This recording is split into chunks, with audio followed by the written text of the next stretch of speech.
আছো সবাই? দিনের শেষে একটা বিশেষ কাজে যাচ্ছিলাম হচ্ছে কেমার্টে।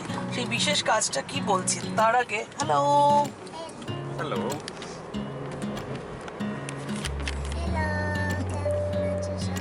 কেমন আছো সবাই?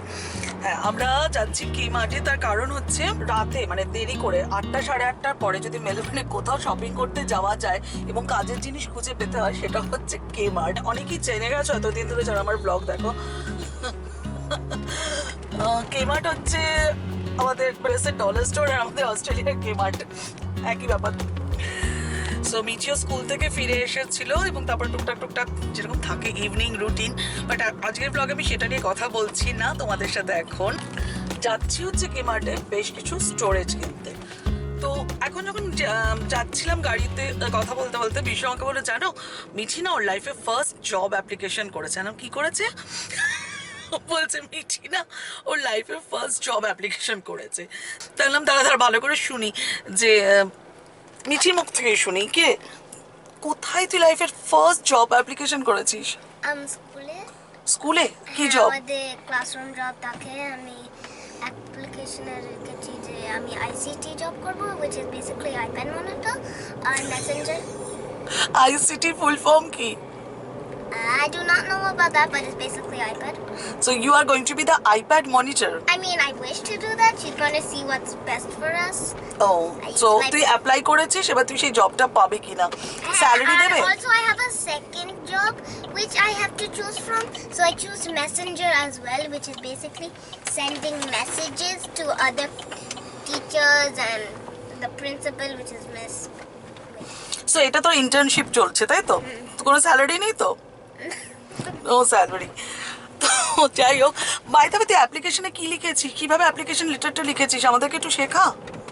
Well, I wrote Dear Miss Lachanani, which is my teacher. Okay. And then I wrote my name is Ashani, so she knows who's writing to her because she has lots of students. Lots of application, job application. Yeah, she has lots of job applications to read, so she has to know who wrote what. And I said that I would like to apply for ICT monitor because I know a lot about iPads thanks to Baba. I did not write that. And also I know how to deal with internet problems because Baba also taught me. And that is also you didn't write or you wrote already? I did not write about Baba teach me, but I wrote that I know. You wrote that you have knowledge how to solve internet problems. Yeah. Okay. But I did not say Baba teach me because I should not write about family things. Okay. And at my second job, since I did not have enough time, she said that it's fair enough if you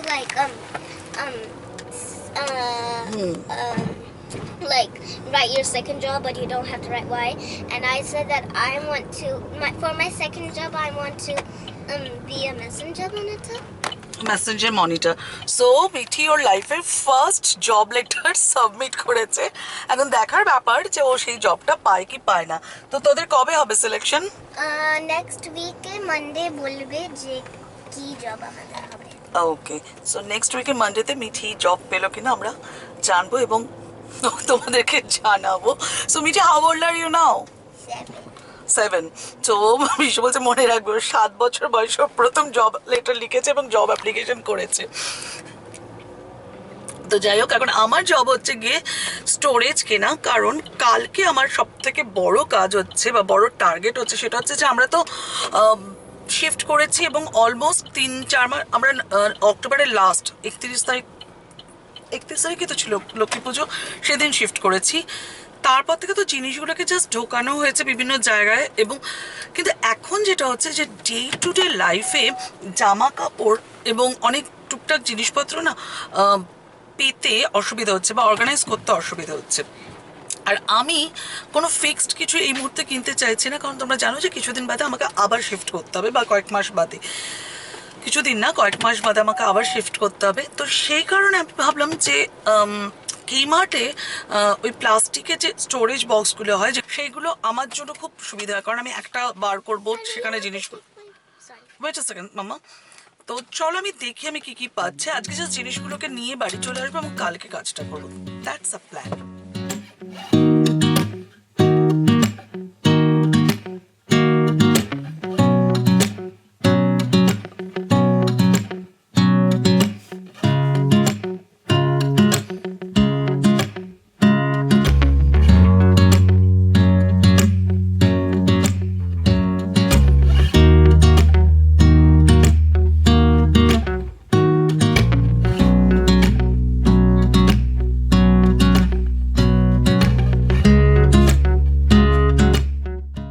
ছিল storage কেনার।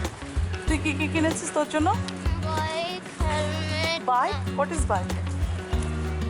Cycle. হ্যাঁ, আর আর Nighty. আর Nighty. নাইটিটা কি হয়?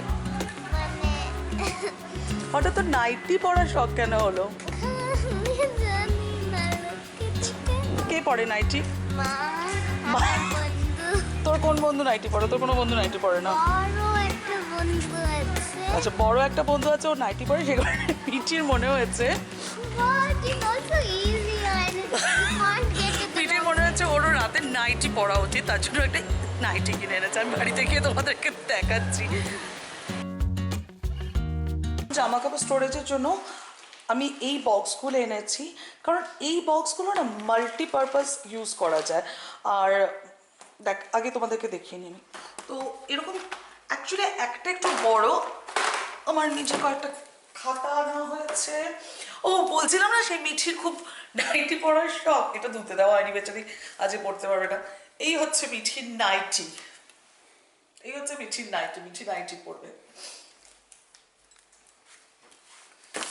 গিয়েছিলাম box কিনতে, এসছে মেয়ের হেলমেট আর সাইকেল, সাইকেলটাকে অ্যাসেম্বল করতে দেওয়া হয়েছে। আমার ঠাকুরের জায়গাটা একটু গন্ডগোল হয়ে গেছে, সেই কারণে মানে পুরনো হয়ে গেছে, তো সেই কারণে এটাও মেক ওভার করতে হবে। মিঠির রেনকোট, সস্তায় পুষ্টিকর। এইটা একটা অর্গানাইজার এনেছি বাথরুমের জন্য, আমি দেখাচ্ছি এটা।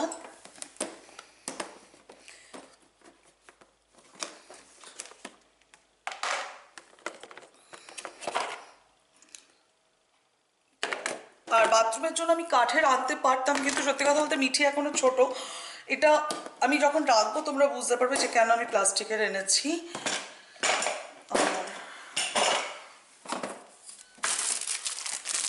পেন সবসময় কাজে লাগে। এই ওয়াটার বটল আমার পছন্দ হলো, অনেকদিন হয়ে গেছে বটল কিনি না, সেই কারণে এটা।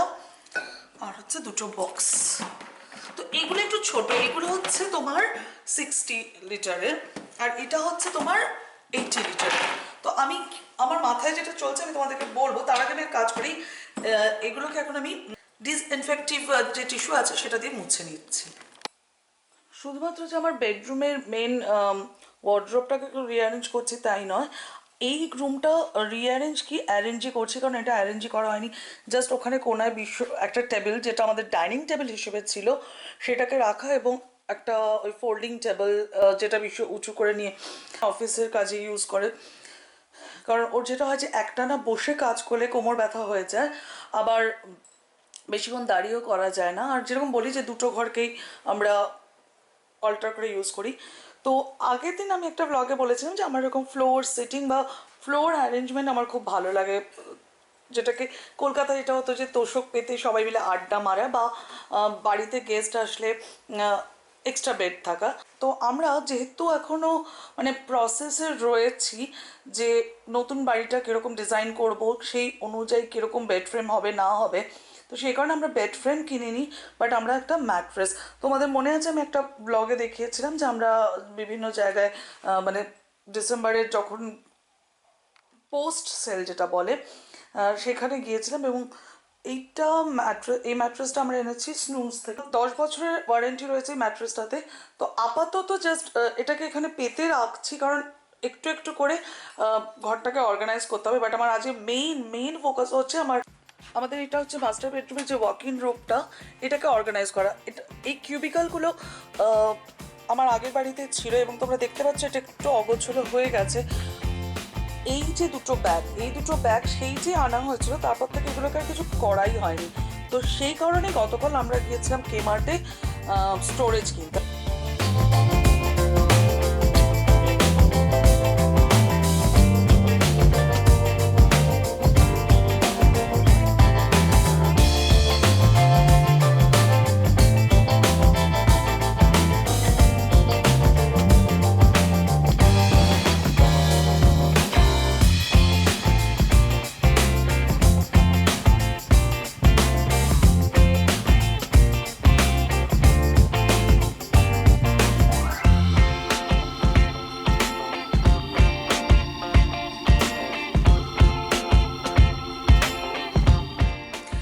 আমি বলেছিলাম ডেইলি কর্নার্সের যে ব্লগ বা ভ্লগ ইউটিউব চ্যানেলটি আছে তার যে পার সিজন 10 আইটেম ওয়ার্ড্রোবস, এই যে কনসেপ্টটা সেটা আমাকে ভীষণভাবে হেল্প করেছে। জেনিফারের কনসেপ্টটাই ছিল যে পার সিজন 10টা করে আইটেম রাখো, 10টা করে ধরো বেস আইটেম, যেমন আমাদের ক্ষেত্রে বলছি যে কুর্তি, তারপর হচ্ছে তোমার লেগিংস, মানে আমি যে ধরনের ড্রেসগুলো পরি, কেউ যদি স্কার্টস পরে থাকো হয়তো স্কার্টস, তো এরকম তার মানে বলছি না 10টা স্কার্টস রাখতে হবে, ধরো একটা লেগিংস, দুটো স্কার্ট, একটা জিন্স, এরকম করে হয়তো বটম লেয়ারের হচ্ছে তোমার 10টা আইটেম, ওপরে হয়তো 10টা আইটেম, এরকম করে পার সিজনে 10টা ড্রেস। তা আমি যেহেতু পার্সোনালি ভীষণভাবে পরতে ভালোবাসি কুর্তি, লেগিংস, অথবা তোমার আমাদের এখানে যে লং লং যে টি শার্টসগুলো পাওয়া যায় বা টপগুলো পাওয়া যায় লেগিংসের সাথে, না হলে তো শাড়ি আছেই জানো, তো মানে এগুলো হচ্ছে আমাকে খুব কমফর্ট দেয়। তো তোমরা দেখো যে যেহেতু আমি ফার্স্ট সিজন 10 আইটেমস ওয়ার্ড্রপের কনসেপ্টটাকে ফলো করছিলাম, আমার জামা কাপড় রাখতে খুব একটা অসুবিধা নেই। লাস্ট কয়েকদিন ধরে 3-7 ধরে আমার মিঠির দুজনেরই খুবই শরীর খারাপ যাচ্ছিলো, তো সেই কারণে আমার জামা কাপড়গুলোকে জাস্ট খাপে খাপে রাখা রয়েছে, গোছানো হয়নি। তো আজকে আমি তার জন্য ভাবলাম যে আমি যখন এগুলোকে গোছাবই পুরো জায়গাটাকে একবার অর্গানাইজ করি, কারণ এই সুটকেসগুলো নিচে রয়েছে। তো আমার এখন প্ল্যান হচ্ছে যে এই সমস্ত তাকের জিনিসগুলোকে নিচে নামাবো, নামিয়ে সুটকেসগুলো যাবে ওপরে, আর এই জিনিসগুলোকে গোছানো। তো চলো শুরু করি, করে আমি তোমাদেরকে দেখাচ্ছি।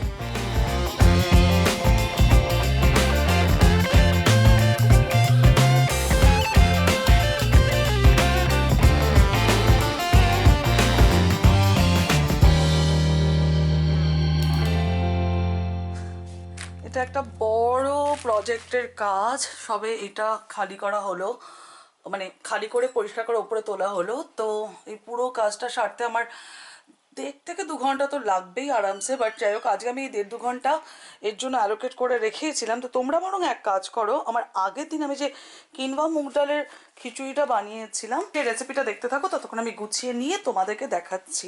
আর অলরেডি এখানে দেখিয়ে দিই যে এইটা যেটা সব থেকে বড় বক্স, সেটার মধ্যে আমি সমস্ত শীতের জিনিসগুলোকে রাখছি, কারণ জানি 3 মাস পরেই এই সমস্ত শীতের পোশাকগুলোই লাগবে।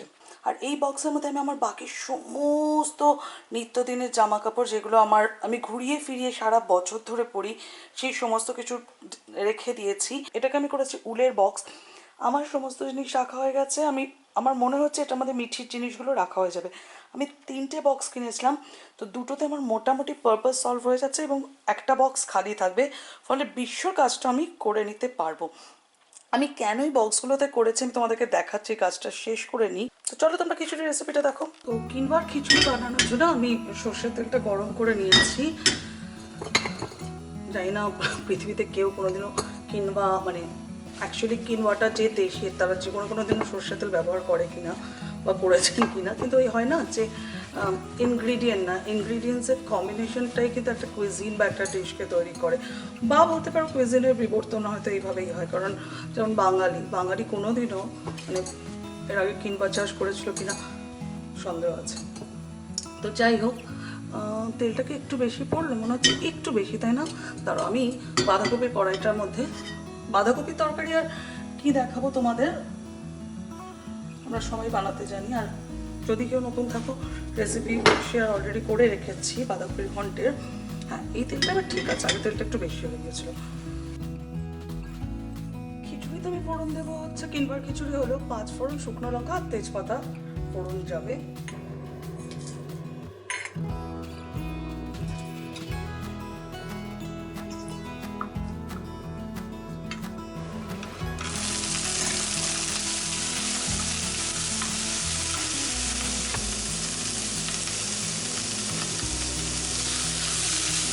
এখানে আমি কি করেছি, 1/3 কাপ মতো কিনবা নিয়েছি আর 1/2 কাপ মতো মুগ ডাল নিয়েছি। দিয়ে এটাকে ভালো করে ধুয়ে আমি এই বাটিটার মধ্যে ভিজিয়ে রেখে দিয়েছিলাম প্রায় 0.5 ঘন্টা 30 মিনিট মতো হবে। তো আমি এটাকেও এর মধ্যে দিয়ে দিচ্ছি। কোন সময় রেশিও হয়তো দেওয়া যায়, বাট আমার মনে হলো করে দেখি। আমি এক দিন এক রকমের রেশিও নিয়ে এক্সপেরিমেন্ট করছি এবং সেটা তোমাদের সাথে শেয়ার করছি। তবে আমি দেখেছি কিনবা আর মুগ ডাল সমান সমান দেওয়ার থেকে যদি ডালের পরিমাণটা বেশি থাকে খেতে ভালো লাগে। যেদিনকে ঠান্ডা থাকে সেদিনকে আমি হিং দিই, আর আদা তো মেলবানে যা অবস্থা না, ওটাকে ওই সিনেমাটা ছিল না ব্রিগেডিয়েট, ওরকমভাবে মেলবার্নের কথা আমি বলছি যে সোনারের দোকানে বিক্রি হবে এরকম অবস্থা চলছে। যদিও আদার পেস্ট রয়েছে, বাট ওটা তো ওই যেটা হয় যে প্রসেস। তো হ্যাঁ, সেরকম বাড়িতে লোকজনে এলে খুব মানে স্বাদের তফাৎ হবে বুঝলে আমি সেরকম আর কি প্রসেস জিনিস দিই। আদারওয়াইজ আমার মনে হয় ঠিক আছে, চলছে চলুক না। তো সেখানে আমি আদা দেবো না, যেটা দেবো সেটা হচ্ছে জিরের গুঁড়ো। মাঝে মাঝে আমার মনে হয় কি জানো তো, রান্না না মানে সবজি ডাল এদের নিজস্ব একটা ফ্লেভার থাকে, সেটাকেও মানে বাইরে আসতে দেওয়া উচিত। সবসময় ওরকম প্রচুর ফ্লেভারিং এজেন্ট না দিই। লাল লঙ্কার দেবো, কাঁচা লঙ্কাও দেওয়া যায়, মানে আমি করেছি বিভিন্নবার বিভিন্ন রকম ভাবে। এটাকে আর একটু ভাজি, তারপরে এর মধ্যে আমি গরম জল দিয়ে দেবো, একটু জলটাকে গরম করে। এটা বেশ ভাজা ভাজা হয়ে গেছে, এবার আমি এর মধ্যে জলটা দিয়ে দিচ্ছি। আর তোমরা চাইলে গরম মশলা দিতে পারো, কিন্তু আমি ভাবছি নামানোর আগে ওপর থেকে ভাজা জিরের গুঁড়ো দেবো। আমি 1 কাপ দিয়েছি, আর একটু 1.5 কাপ মতো জল লাগবে। এটা একটু ফুটে উঠুক, তারপরে আমি এখন একটু স্বাদ মতো চিনি দেবো, নুনটাও চেখে নেবো। ফুটতে শুরু করেছে, তোমরা আরেকটু পরে চাইলে দিতে পারো চিনিটা, কিন্তু আমি না একবারে দিয়ে কাজ শেষ করছি, আর কিছু না। লাস্টে একটু কাঁচা লঙ্কা উপর থেকে ছড়িয়ে দেবো। ভাজা জিরের গুঁড়ো অল্প, ঘিটা দিয়ে জাস্ট ঢেকে দেবো।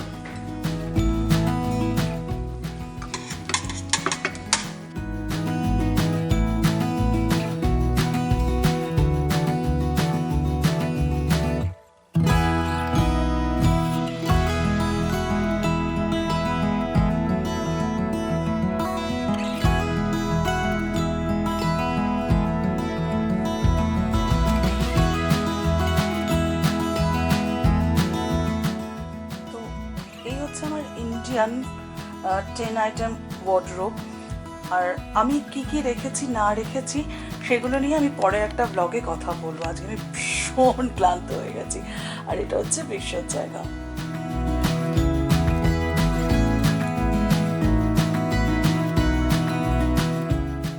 এইখানে যা রয়েছে সেটা হচ্ছে আমাদের একটা সিজন, মানে নেক্সট 3 থেকে 4 মাসের জন্য জামা কাপড় রয়েছে। তো বাস আজকে একটা বড় প্রজেক্ট শেষ করলাম, আর তার সাথে শেষ করবো আজকে এই ব্লগটা। আশা করছি এই ব্লগটা তোমাদের ভালো লেগেছে এবং এই ব্লগটা তোমাদেরকে হয়তো একটু ইন্সপায়ার করেছে তোমাদের ওয়ার্ডরোব রিঅর্গানাইজ বা অ্যারেঞ্জ করার জন্য। অ্যাজ অলওয়েজ ব্লগটা ভালো লাগলে like, comment and subscribe to foodies at life. সকলে খুব ভালো থেকো, বাই।